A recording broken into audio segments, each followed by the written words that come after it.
Welcome to Lakbay Canada. Sa episode na ito ay isi-share ko sa inyo itong ating munting garden. Kung kaya't samahan ninyo ako hanggang sa buong episode ng Lakbay Canada. So maaalala nyo yung mga ampalaya na tinanim natin noong mga first week ng May ay eto na sila. O nagkaroon na sila ng mga panggapang. So malalaki na.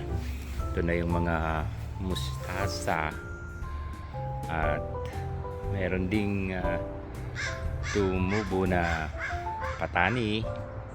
Yan, ito yung purple na patani.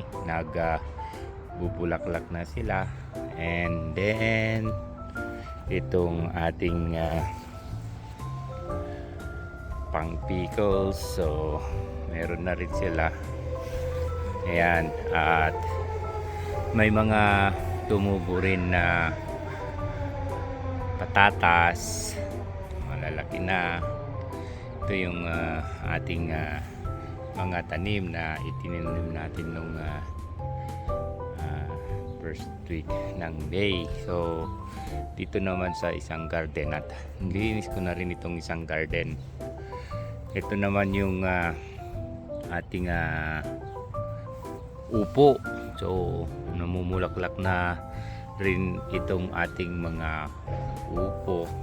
Yan, may tatlong piraso tayo ng upo at yan, namumulaklak na sila paakyat. So malapit na nating ilagay itong ating balag. So itong balag natin, ito dalawang puti na balag isi-set up natin. At dito naman sa banda rito ay ang kamatis. Ayan, ito yung kamatis, tumutubo na yung mga, or I mean naglalabasan na rin yung mga bulaklak. Yan, mga kamatis. O yan, mga kalakbay, may mga patani pa rin doon na bagong tubo at mga sili.